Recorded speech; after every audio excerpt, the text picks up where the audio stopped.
video, I am going to share with you how CPF affects your investment portfolio in ways you might not expect. Let's get into it.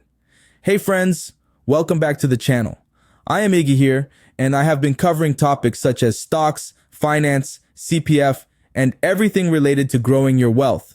The Investing Iguana is featured and ranked 8th in the 2023 Influential Tigers by Tiger Brokers, with over 800,000 reads. I have covered over 600 videos and over 280,000 watch hours as of November 2024. The Central Provident Fund is more than just a retirement savings system. It shapes how Singaporeans invest, save, and plan for the future. Think of CPF as the foundation of your financial house. It affects everything you build on top of it. However, the way you use or deploy your CPF can drastically affect your portfolio. Here are 11 unexpected ways or impacts you may not realize that your CPF may have on your portfolio. Let me expand on each way CPF affects your investment portfolio. 1. Opportunity cost impact. Let's break down the impact of CPF on your investment portfolio, specifically looking at the opportunity cost. Now, we all know CPF is a cornerstone of our financial security, providing a solid foundation for retirement, housing, and healthcare. But holding a significant portion of your assets within CPF can mean missing out on potentially higher returns elsewhere.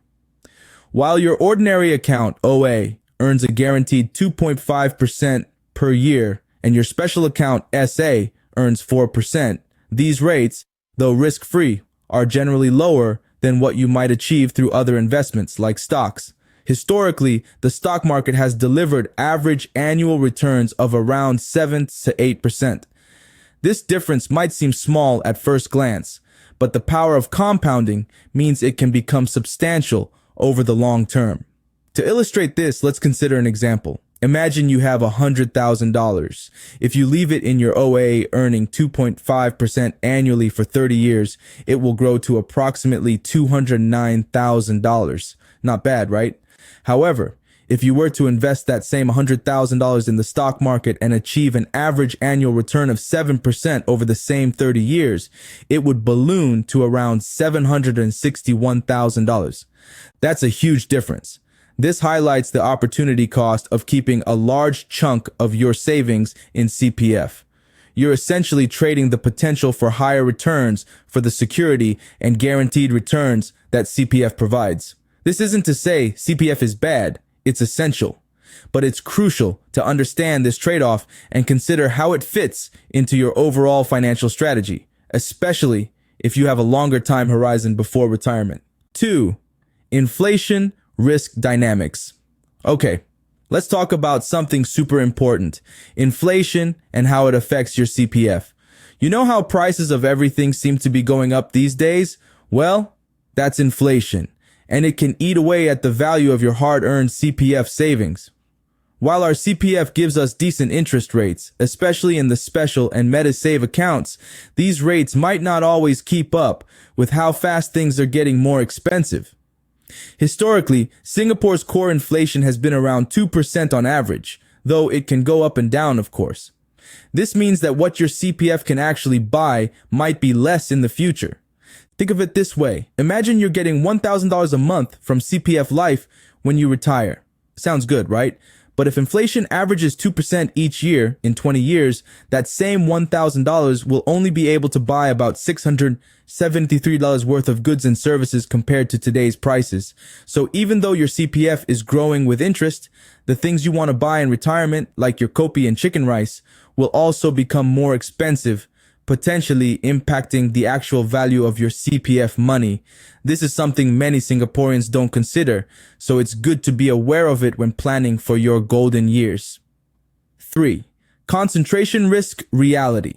Okay, so here's a less obvious way your CPF can impact your overall portfolio. It can create something called concentration risk. Think about it. Many of us use our CPF for our homes, which are obviously here in Singapore.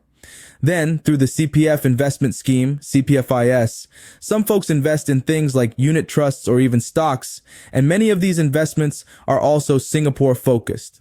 What happens is, without even realizing it, a big chunk of your wealth, your house, your CPF investments, and potentially even your job is all tied to how well Singapore's economy is doing. This is what we mean by concentration risk, putting all your eggs in one basket, so to speak. This can be a bit of a blind spot for many Singaporeans. We're naturally inclined to invest in what we know, and that's often Singapore.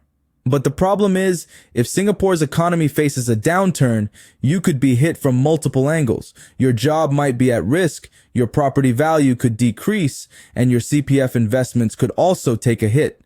It's like a triple whammy. So, it's important to be aware of this and consider diversifying your investments beyond Singapore to mitigate this risk. It's not about being pessimistic about Singapore, but about building a more resilient and well-rounded portfolio for the long term. 4. Liquidity constraints.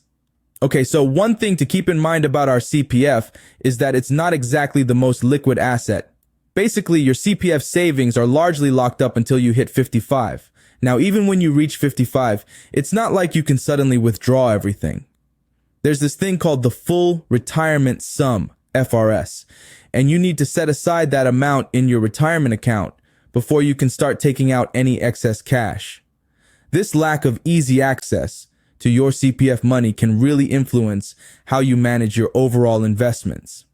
Because your CPF is less accessible, you might find yourself needing to hold a larger portion of your other investments in more liquid forms like cash or readily sellable stocks and bonds. This ensures you have funds available for unexpected emergencies like a sudden medical bill or if a great investment opportunity pops up that you need to jump on quickly. So, this need to keep other assets liquid can definitely shape your entire investment strategy. This need for liquidity outside your CPF can have a few knock-on effects on your portfolio. For example, it might mean you're less able to take on long-term, illiquid investments like certain types of property or private equity, even if they might offer potentially higher returns. Because you need that readily available cash, you might be more inclined to stick with more liquid assets, even if they have slightly lower returns. Essentially, the CPF's illiquidity can limit your investment choices and potentially impact your overall portfolio performance. So, it's important to factor this into your financial planning and make sure you have a good balance between your CPF savings and other investments that you can easily access when needed. 5. Tax strategy implications. All right, let's talk taxes and how CPF plays a role. One of the biggest perks of contributing to your CPF is the immediate tax relief you get. Basically, whatever you put into your ordinary account, OA, and special account, SA, can be deducted from your taxable income.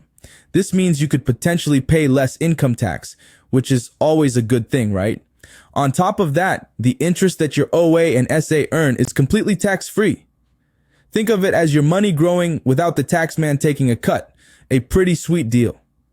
This tax-free interest helps your CPF savings compound faster over time. Now here's a point to clarify, especially for those who are actively investing their CPF savings. If you're using the CPF investment scheme, CPFIS, to invest in things like unit trusts or stocks, any profits you make from these investments are not subject to income tax. So, if you sell your investments at a profit, you don't have to worry about paying income tax on those gains. This is a significant advantage as it allows your investment returns to grow without being eroded by taxes. 6. Investment choice limitations. Now, one thing to keep in mind when using your CPF for investments is that you're not given complete free rein. The CPF investment scheme, or CPFIS, has some rules in place to, well, protect your retirement nest egg. For example, if you're thinking of going all in on stocks or property funds, there's a limit. You can only invest up to 35% of your investable ordinary account savings in either stocks or property funds, or a combination of the two. So you can't put 35% in stocks and another 35% in property funds. It's a combined limit of 35%. This is quite important to remember because if you want to have a higher allocation to equities or property, you may need to consider using cash outside of CPF. And if you're thinking of diversifying with some shiny gold, there's also a cap there. You can only invest up to 10% of your investable OA savings in gold. These limits are there to encourage a more balanced and, frankly, more conservative approach to investing your CPF funds. It means you can't just take massive risks with your retirement savings, which, let's be honest, is probably a good thing for most of us. These limits are there to ensure that your CPF savings are not exposed to excessive risk, especially when you're closer to retirement. So, while you do get some investment flexibility with your CPF, there are guardrails in place. 7. Retirement income planning. Okay, so we know CPF Life gives us those reliable monthly payouts when we retire, which is a huge plus. It's like having a guaranteed base income. But here's the thing, what CPF Life gives you might not be enough to cover all your desired retirement expenses. Maybe you've got big travel plans, want to support your kids or grandkids, or just fancy a more luxurious lifestyle. This is where your other investments come in. You can't just rely solely on CPF Life and expect it to fund everything. You'll probably need to build up other income streams through things like stocks, bonds, property, or even starting a side hustle. This means how you manage your non-CPF savings and investments becomes super important, right? You need to think about how these investments will complement your CPF Life payouts to achieve your overall retirement goals.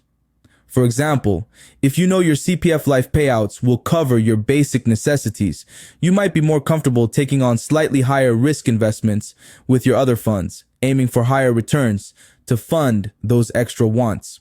On the other hand, if you anticipate needing a larger monthly income than what CPF Life provides, you might choose a more conservative investment strategy to ensure a stable and predictable supplementary income stream. So really, CPF isn't just a standalone thing. It actually influences how you manage your entire investment portfolio, because you need to consider how everything works together to give you the retirement you envision. It's all about having a holistic plan that considers both your CPF and non-CPF assets. 8. Estate planning complexity. CPF and estate planning can get a little tricky. It's important for Singaporeans to understand that CPF monies aren't automatically distributed according to your will. Instead, CPF operates under its own nomination scheme. This means that if you've made a CPF nomination, your CPF savings will be distributed directly to your nominees, regardless of what your will states. This separation can lead to some unexpected outcomes. For instance, if you intend to leave all your assets to your spouse in your will, but you've nominated your parents as your CPF beneficiaries, your spouse might not receive your CPF savings. This disconnect between your will and your CPF nomination can create complications, especially if you have specific intentions for how you want your assets distributed after you pass away. Because of this difference in distribution, you might need to rethink how you structure your other investments, your non-CPF assets, to align with your overall estate plan.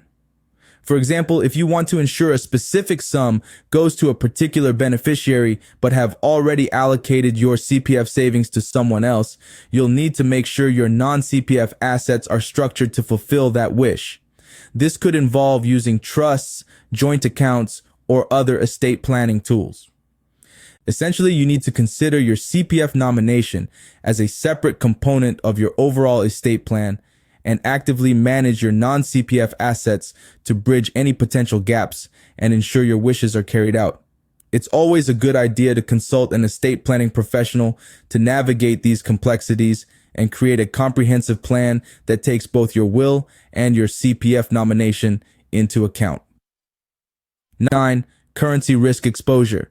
All right, so here's a less obvious way your CPF can affect your overall portfolio, especially if you're thinking about diversifying overseas. You see, when you use your CPF to invest in foreign assets, whether it's through unit trusts, investment-linked policies, or other approved instruments, you're not just exposed to the performance of those investments, you're also taking on currency risk.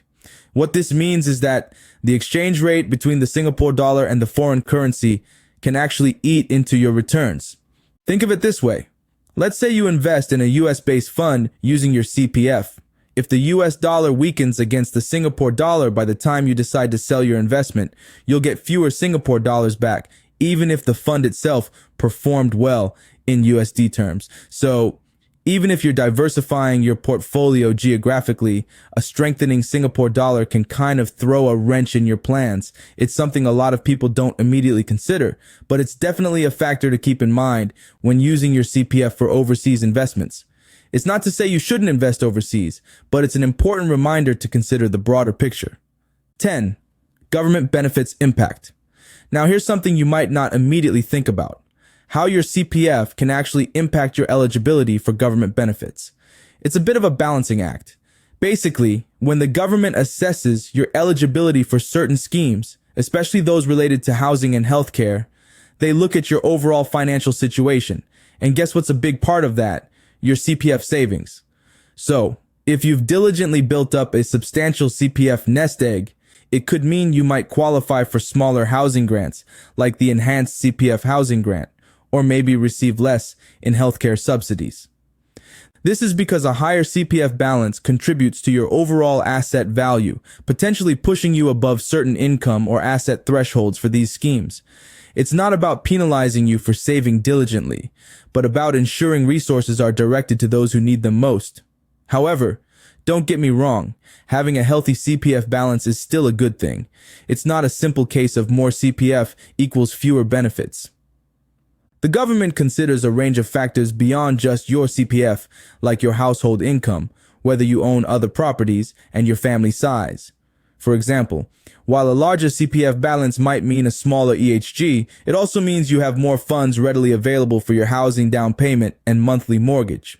Similarly, having more in MediSave is generally beneficial for managing healthcare costs. The key takeaway here is to understand the specific eligibility criteria for the schemes you're interested in and how your CPF fits into your overall financial picture. This will allow you to make informed decisions about how you manage your savings, investments, and overall wealth. 11. CPF interest rate optimization.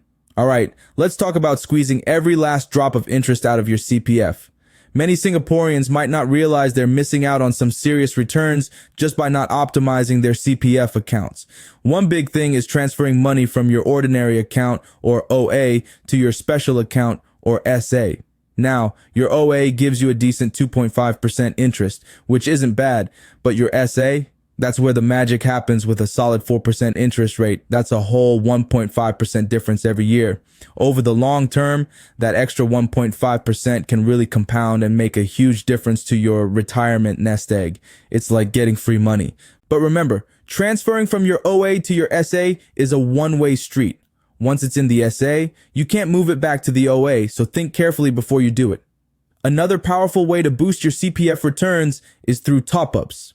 Whether you're doing it with cash or transferring from your OA to your SA or retirement account, RA, topping up can seriously ramp up your interest earnings. This is especially useful if you're aiming for those retirement sums, the full retirement sum, the enhanced retirement sum, or even the basic retirement sum. By topping up, you not only get closer to those goals faster, but you also earn that sweet 4% interest on the money in your RA. So don't just let your CPF sit there. Make it work harder for you.